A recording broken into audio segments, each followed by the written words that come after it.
The night was still and humid, the kind that clung to the skin like a second layer.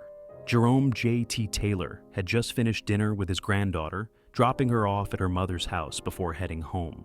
The quiet two-lane road cutting through the small southern town stretched ahead of him, empty except for the occasional glow of streetlights. His old Chevy pickup rumbled beneath him, the worn leather of the steering wheel familiar beneath his calloused hands. He wasn't in a hurry, wasn't thinking about anything more than getting home, pouring himself a whiskey, and watching an old war movie before calling it a night. Then the flashing red and blue lights filled his rearview mirror. J.T. sighed. Not again. Hello, Mr. Pictures here, and before we continue with the story, please subscribe to the channel as it would allow me to continue with these stories. Thank you. Now, back to the story. He pulled over onto the shoulder, already knowing how this would go. Small towns didn't change, and men like him, black men driving old trucks at night in places where they weren't supposed to be, always got stopped. The crunch of boots against gravel signaled their approach. Two officers, young, cocky, full of the kind of confidence that came from carrying a badge and a gun with no real experience to back it up. The lead cop, Officer Ryan Burke, rapped his knuckles against the window. JT rolled it down, keeping his hands in sight. He had done this before. Burke smirked. Evening? You in a hurry? JT shook his head. Just heading home, officer. Burke shined his flashlight into the truck, scanning the seats like he expected to see drugs, weapons, a body, something, anything to justify the stop. The second officer, Luke Tanner, circled around to the passenger side, hand resting on his gun. Burke scratched his chin. You got ID? JT nodded, reaching slowly for his wallet. He could already feel it in his bones. This was about to turn into a problem. Burke snatched the ID, glancing at it before letting out a short laugh. Jerome Taylor, huh? Where are you coming from tonight, Mr. Taylor? My granddaughter's house. That's so? Burke stepped back, looking the truck over. We had a report about a suspicious vehicle matching this description. You got any warrants, Mr. Taylor? JT exhaled. No, sir. Burke grinned, looking over at Tanner. You hear that, Tanner? No, sir. Man's real polite. Almost like he's trying extra hard not to look guilty. Tanner chuckled. That's usually how it goes. JT gritted his teeth, forcing himself to stay calm. He had survived Iraq, Afghanistan, and men far more dangerous than these two punks. But he knew how this game worked. Black man argues with a cop, and suddenly it's resisting arrest. Burke leaned against the truck, tapping the roof with his flashlight. Step out of the vehicle for me. JT didn't move. Why? Burke's grin disappeared. Because I said so. JT stared at him, expression unreadable. Then, slowly, he pushed the door open and stepped out, his movements deliberate. The second his boots hit the pavement, Burke grabbed his wrist and yanked. JT tensed, his instincts screaming at him to react, to take this fool to the ground and teach him a lesson in humility, but he didn't. He let them shove him against the truck because that's what they wanted. Burke laughed, tightening his grip. What's the matter, old man? You nervous? JT closed his eyes for a brief moment, inhaling through his nose. And then, calm as ever, he spoke. Son, he said, his voice quiet but firm, you really don't want to do this. Burke scoffed. Oh yeah? Why's that? JT finally looked at him, his dark eyes steady. Because you have no idea who I am. Tanner rolled his eyes. Oh, here we go. You some kind of big shot? You think that means we let you go? JT just held Burke's gaze, saying nothing. And that silence? It was loud. Burke hesitated, suddenly unsure. The way JT carried himself, the stillness, the discipline, the complete lack of fear. It didn't fit the profile of a man who should be nervous. Then, Tanner reached into the truck, rifling through the glove compartment, looking for anything to use against him. And that's when he found it. The military ID. He frowned, pulling it out, holding it under the flashlight. Then his lips parted slightly as he read the name. Burke? Tanner's voice had changed. You might want to look at this. Burke snatched it from his hand and scanned the card, his eyes moving over the text. Master Sergeant Jerome Taylor, United States Marine Corps, Force Recon, 30 years of service, Silver Star recipient. Burke's smirk disappeared completely. JT let the silence drag, watching them realize their mistake in real time. Tanner shifted on his feet. Wait, Force Recon? That's some serious stuff, right? Burke licked his lips, trying to recover. Yeah, sure. So what? That don't change the fact that he's... JT took a step forward, and for the first time, Burke stepped back. That reaction was all JT needed. You boys ever hear about Fallujah? JT asked, his voice steady. Burke hesitated. JT nodded. I was there. Know what we did? Neither officer answered. JT tilted his head. We hunted men, real bad men, men who thought they were untouchable. We took them down, one by one. You know what I learned from that? Tanner swallowed hard. What? JT leaned in just slightly. That a man who doesn't know who he's dealing with is already finished before the fight even starts. Burke's jaw clenched, but JT could see the fear in his eyes now. They had messed with the wrong man. A voice crackled over the radio. Dispatch to Unit 4. Chief wants you back at the station. Now. Burke exhaled sharply, nodding at Tanner. Cut him loose. Tanner hesitated before stepping forward, removing the cuffs from JT's wrists. JT didn't move. He just stood there, rubbing his wrists, watching as the two young officers scrambled to get back in their cruiser. Before getting in, Burke turned to him, trying to save face. You have a good night, sir. JT smiled, not a friendly smile. You too, son. Then he climbed back into his truck, rolled up the window, and watched as they sped off into the night. He chuckled to himself, shaking his head. Damn fools. Tomorrow, the entire department would know what happened. By next week, Burke and Tanner wouldn't be wearing those badges anymore. And by next month, they'd remember one thing for the rest of their lives. You never mess with a Force Recon Marine. The sound of gravel crunching beneath his tires was the only thing Jerome J.T. Taylor focused on as he pulled back onto the road. His hands were steady on the wheel, his expression unreadable, but his mind was already working through the next steps. Those two rookie cops had no idea what they had just done. By the time he pulled into his long driveway, the floodlights on his small country home flickered on, illuminating the worn wooden porch and the rusted wind chimes that danced in the soft evening breeze. He parked the truck, shut off the engine, and sat there for a moment, his fingers tapping against the steering wheel. He'd seen men like Burke and Tanner before, young, cocky, hungry for power, but blind to its consequences. They were the kind of officers who got good cops killed, the kind who escalated a situation just because they could, not because they had to. JT had spent his entire career training soldiers how to handle real war zones. He had seen 20-year-old grunts transform into warriors, had drilled discipline into their bones, had taught them that power without control was nothing but recklessness. Burke and Tanner, they had no discipline, and tomorrow, they were going to learn.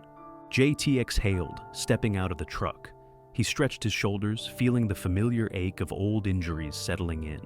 The night was quiet out here. No sirens, no city noise, just the distant hoot of an owl somewhere in the trees. A storm was coming, not in the sky, but in that police department, and JT was about to walk straight into it. Morning came with the sharp scent of brewing coffee and the rhythmic creak of JT's rocking chair on the porch. He sipped his coffee slow, letting the heat settle in his chest, his mind already locked onto the task ahead. His phone buzzed on the table beside him. He picked it up, already knowing who it was. Chief Ellis Monroe. JT smirked. Took him long enough? He answered. Morning, Chief. There was a long pause on the other end. Then, Monroe let out a slow sigh. JT, what the hell happened last night? JT took another sip of coffee, savoring it. Why don't you tell me, Chief?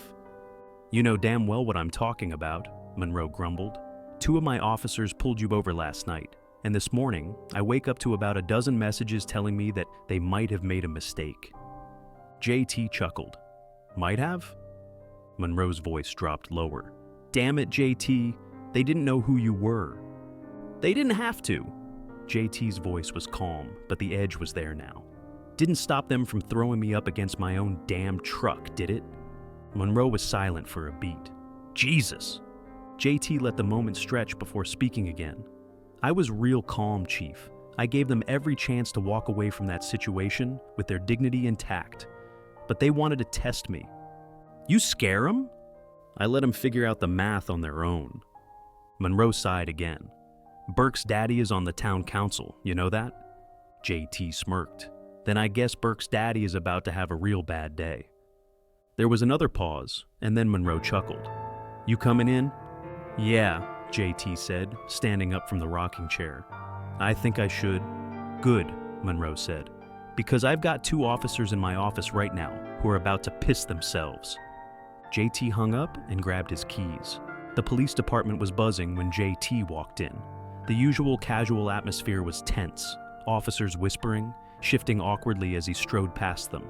Some of the older cops, the ones who knew exactly who he was, nodded to him with a quiet respect. But the rookies? They just stared. At the end of the hallway, Chief Monroe stood at the doorway of his office, arms crossed. Behind him, JT could see Burke and Tanner sitting in rigid silence, looking like 2 schoolboys called to the principal's office. JT stepped inside, and the door closed behind him with a sharp click. Burke was the first to speak, his voice clipped. Look, sir, last night was... Shut up. JT said it low, but it was enough to shut the entire room down. Burke flinched. Tanner swallowed hard. Chief Monroe sat down, rubbing his temples.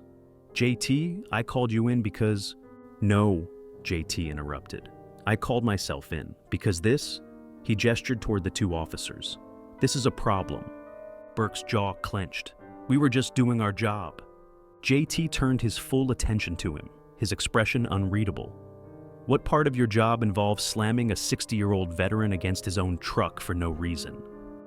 Burke's confidence cracked. You were looking for trouble, JT said, stepping closer. You were hoping I'd react. That's how you operate, huh?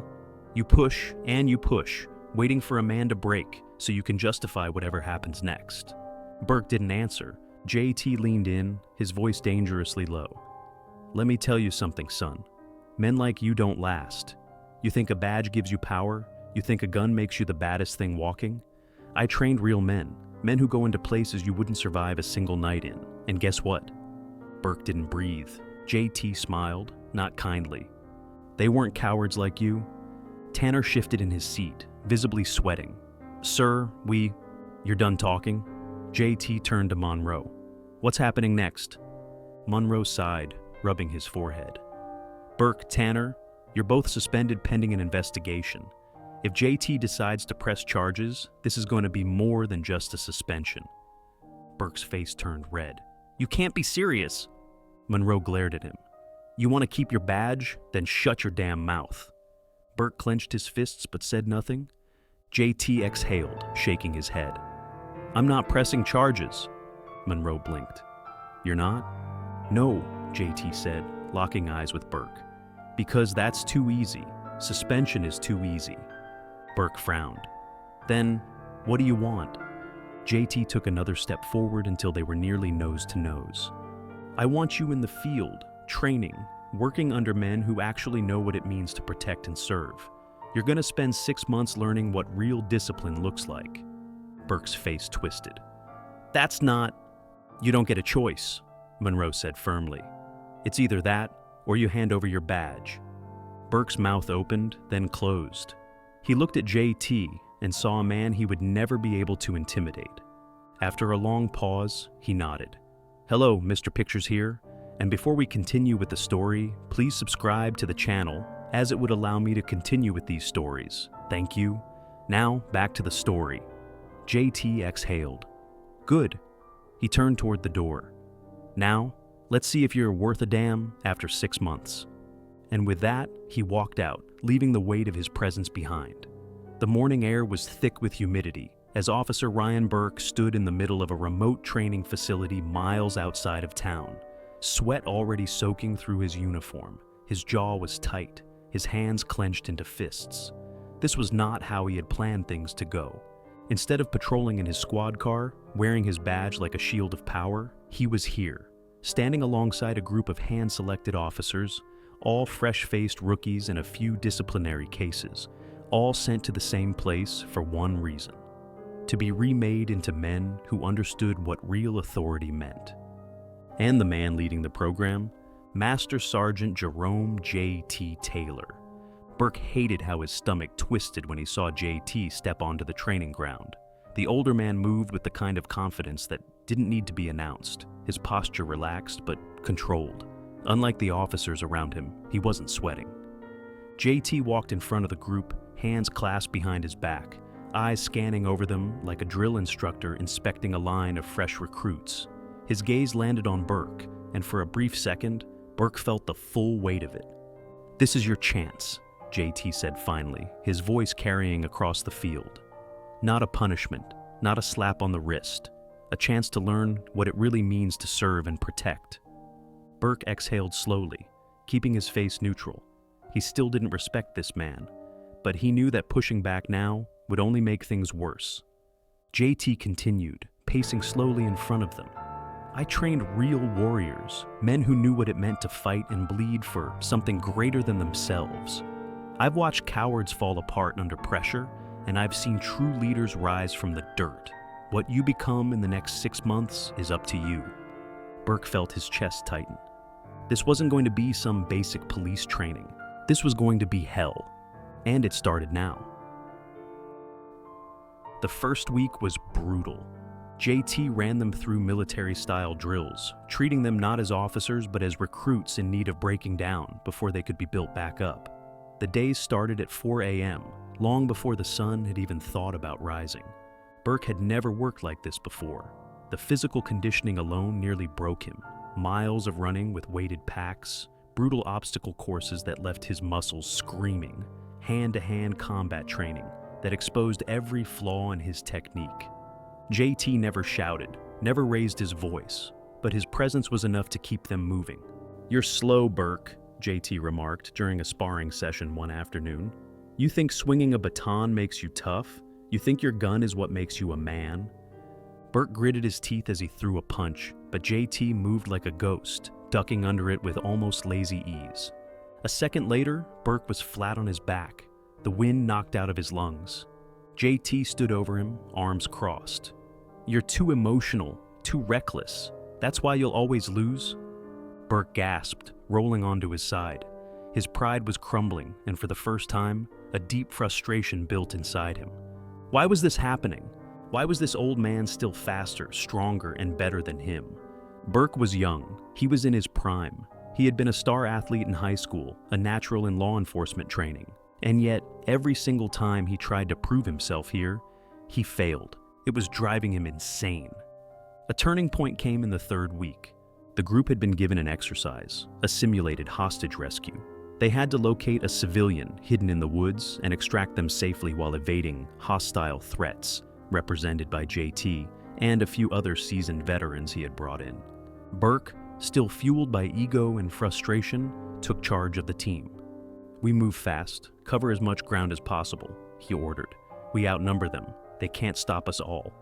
He thought it was a solid plan. It wasn't. The second they entered the woods, JT and his team picked them off one by one. Silent, precise. Like ghosts moving through the trees, Burke barely saw it happen. One officer disappeared behind a ridge, eliminated. Another stepped too far out of cover, taken down by a stun round to the vest. Within minutes, Burke was alone. His breath was ragged. His hands trembled as he tried to scan the tree line, but he couldn't see them. And then, a whisper behind him. "You failed." Before he could react, an arm wrapped around his throat, and in seconds, Burke was on the ground, staring up at JT once again. JT shook his head. "You don't listen. That's why you fail." Burke felt something snap inside him. He slammed a fist into the dirt, his anger finally boiling over. "Then teach me!" he snapped. JT didn't move at first. Then, after a long pause, he extended a hand. "Get up, then." Burke hesitated. Then slowly he took JT's hand. From that moment on, everything changed. Burke stopped fighting the process. He listened. He studied the way JT moved, the way he thought, the way he stayed calm even under pressure. It wasn't about power. It wasn't about being the fastest, the strongest, or the toughest. It was about control, discipline, knowing when to act and when to hold back. It was everything Burke had been missing. By the end of month 3, JT wasn't looking at Burke like a lost cause anymore. One evening, after another long training session, Burke found himself sitting next to JT by the fire pit, nursing a sore shoulder. "You were just like me once, weren't you?" Burke asked, his voice quieter than usual. JT chuckled. "Yeah, and someone had to knock me on my ass a few times too." Burke smirked, shaking his head. "Guess I deserved it." JT took a sip of coffee. "Everyone's got 2 choices when they fall: stay down or get back up smarter." Burke exhaled, nodding. This wasn't about proving he was the toughest guy in the room anymore. It was about proving that he deserved the badge he had taken for granted. And he wasn't going to waste this second chance. Not anymore. The sun hung low over the horizon, casting long shadows across the training field. The days had stretched into weeks, the weeks into months, and now the final test stood before them. This wasn't just a test for Burke. It was the defining moment that would determine if everything JT had drilled into him had actually stuck. Burke tightened the straps on his vest, exhaling sharply as he looked at the rest of his unit. They weren't the same group of sloppy, overconfident rookies who had arrived 6 months ago. They had been broken down and rebuilt from the ground up. JT stood before them, arms crossed, his presence as steady as ever. Behind him, a team of hand-selected veterans, former Marines, ex-Special Forces, and elite officers, waited. These weren't ordinary men. They were professionals, shadows who had spent their lives operating in the most dangerous places on Earth. And today, they weren't here to instruct. They were here to hunt. Burke swallowed hard. This was it. JT stepped forward, scanning their faces one last time. "This exercise isn't about strength," he said. "It's not about speed. It's about control. It's about knowing when to move, when to hold, when to push, and when to wait. You have one objective: extract the target and get him to safety. That's it. You succeed, you graduate, you fail." He let the weight of the words settle. "You're not ready." Burke exhaled slowly. He was ready. JT pulled a stopwatch from his pocket. "You have 20 minutes. Then he gave the signal, and the hunt began. Burke and his team moved quickly, sweeping into the forest. The mission was simple: locate and rescue a civilian who had been placed somewhere deep within the training grounds, then extract them without being killed by the opposing force. It sounded easy. It wasn't. The veterans moved like ghosts, cutting through the trees with a precision that made them feel more like predators than men. Burke and his team barely had time to get their bearings before the first shot rang out, a simulated round marking their first casualty. Burke cursed under his breath. "Stay low, move in pairs." They pushed forward, using the dense tree line for cover. The air was thick with tension, the kind of quiet that made every footstep feel like a mistake. They had to be smarter this time.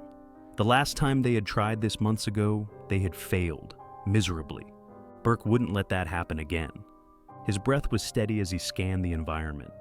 Every rustling leaf, every broken twig, every shift in the wind could be a trap.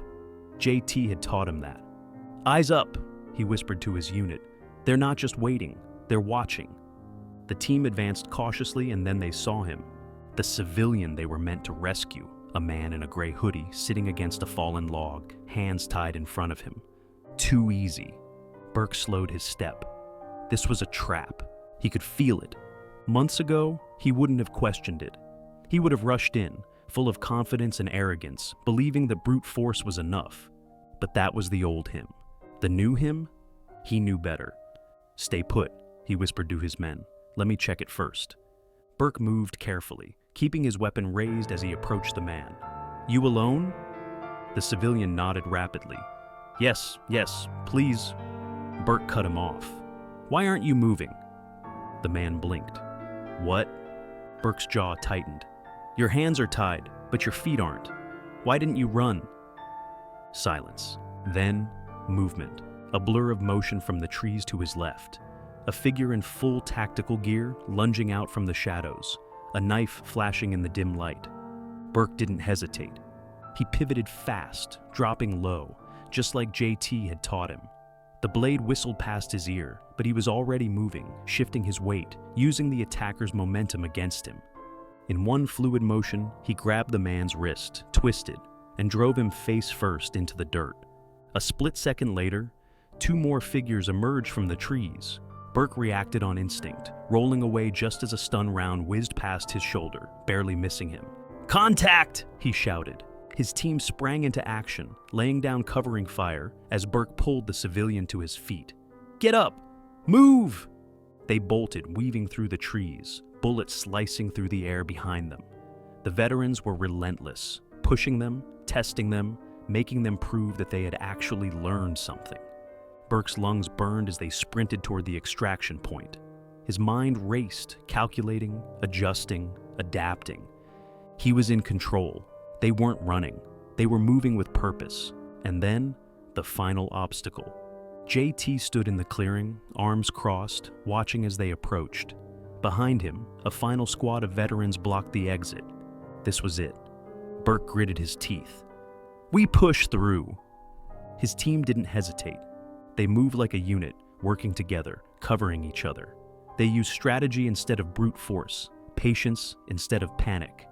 JT watched as they outmaneuvered his men, as Burke led them not just with commands, but by example. Then, with seconds to spare, Burke crossed the finish line. Mission success.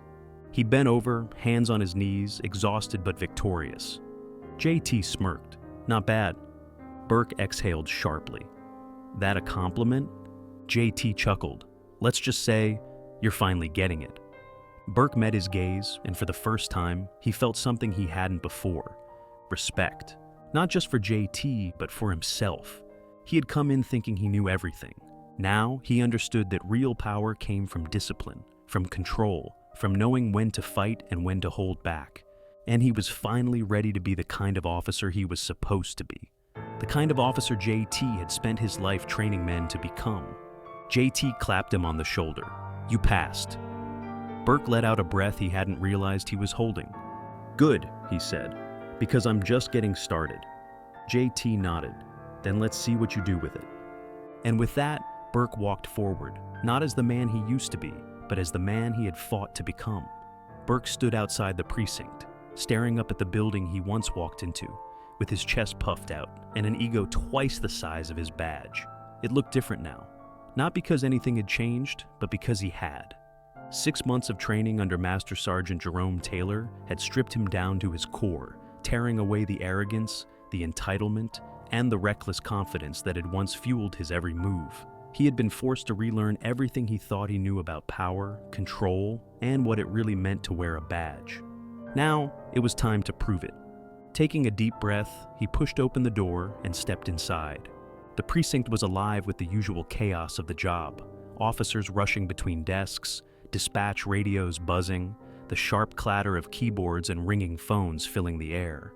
Some of the older officers lifted their heads when they saw him, their expressions unreadable. But Burke wasn't the same man who had walked out of here 6 months ago. He kept his steps steady, his back straight, his presence calm. As he approached the captain's office, he heard voices inside. He recognized Chief Monroe, his gravelly tone carrying through the door. And then, JT's voice. Burke smirked. Of course he was here. He knocked once, then stepped in. The room fell silent as he entered. Monroe, standing behind his desk, glanced up from a stack of reports. JT leaned casually against the wall, arms crossed, his expression unreadable. Burke stood at attention, just like he'd been trained. "I'm ready," he said simply. Monroe studied him for a long moment. "You think so?" Burke nodded. "Yes, sir." JT pushed off the wall, walking toward him. "You understand what that means?" Burke met his gaze. He wasn't afraid of that look anymore. "It means I do my job the right way. I don't abuse my authority. I don't escalate when I don't have to. And I don't act like my badge makes me untouchable." Monroe's mouth twitched. That was the answer he'd been waiting for. JT studied Burke for a moment longer, then finally, a slow smirk tugged at the corner of his mouth. "Well," he said, "I guess we didn't waste 6 months after all." Monroe leaned back in his chair. "Your probation period is over. You're reinstated, effective immediately. But understand this, Burke." His voice was sharp, the kind that left no room for negotiation. "I'm not giving you back your badge because I like you. I'm giving it back because JT tells me you earned it. And if I ever hear about you pulling the same reckless bullshit you did before, I won't just take your badge. I'll make sure you never wear one again. Understood?" Burke nodded. "Understood, sir." Monroe slid a familiar golden badge across the desk. Burke picked it up, turning it over in his fingers. 6 months ago, this badge had felt like a symbol of power. Now, it felt like a responsibility. As he clipped it back onto his uniform, Monroe gestured toward the door. "Get out of my office and get back to work." Burke nodded. "Yes, sir." He turned, heading for the door. But before he could step out, JT spoke again. "One last thing." Burke stopped, looking back. JT studied him for a moment, then said, "You know the difference between a badge and a uniform?" Burke frowned. "What?" JT smirked. "A uniform means you work here. A badge means you deserve to." Burke held his gaze, then nodded once before walking out. This time, when he walked through the precinct, he didn't do it with arrogance. He did it with purpose. A few nights later, the street was quiet, dimly lit by flickering streetlights. Burke sat in his patrol car, watching the city breathe. His hands rested on the steering wheel, his mind clear. Then, a call came through the radio. "Disturbance on 14th and Lincoln, officer backup requested." Burke's pulse remained steady as he picked up the radio. "Unit 45, responding." He flicked on the siren and pulled onto the road. Minutes later, he arrived at the scene, a dark alleyway behind a row of old buildings. 2 officers were already there, standing over a homeless man sitting on the curb, hands raised. Burke felt something twist in his gut. He stepped out of his car, approaching calmly. The older officer, one Burke didn't recognize, glanced at him. "We found him digging through dumpsters, gave us attitude." Burke looked at the man on the ground. His face was lined with age, his clothes worn and tattered. But it wasn't the state of him that made Burke pause.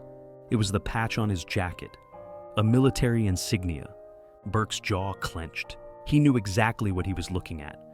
The officer scoffed. "Guy started getting mouthy, probably drunk. You want to help us haul him in?" Burke crouched down, meeting the man's tired gaze. "Sir, what's your name?" The man blinked, surprised to be spoken to with respect instead of suspicion. "Harold Green." "Army?" Burke asked, nodding toward the jacket. Harold hesitated. "Yeah, 101st Airborne." Burke felt something settle in his chest.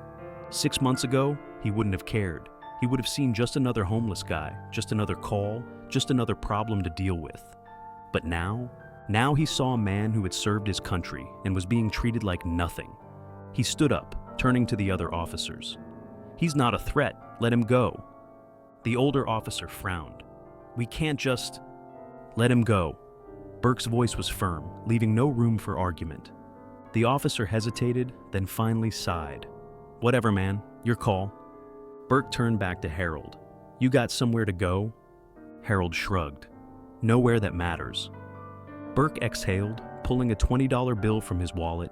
He handed it to Harold. "There's a diner 3 blocks down. Get yourself something hot to eat." Harold stared at the money, then at Burke. "You sure?" Burke nodded. "Yeah." The older officer scoffed. "You getting soft, Burke?" Burke shook his head. "No," he said. "I'm getting better." Harold stood slowly, pocketing the cash. He gave Burke a nod, his voice quiet, but full of something real. "Thank you, officer." Burke watched as the man walked away, disappearing into the night. Then, without another word, he turned, got back into his squad car, and drove off. This was who he was now. Months later, Burke sat at his desk in the precinct when his phone buzzed. Unknown number. He frowned but answered, "Burke." A familiar voice came through the line. "You passed." Burke smirked. "I figured." JT chuckled on the other end. "Keep doing it right, kid. Don't ever go back to who you were." Burke nodded. "I won't." The call ended. Burke sat there for a moment, then glanced down at his badge. This time, when he clipped it to his uniform, it didn't feel like a weapon. It felt like a responsibility, and that made all the difference. The end.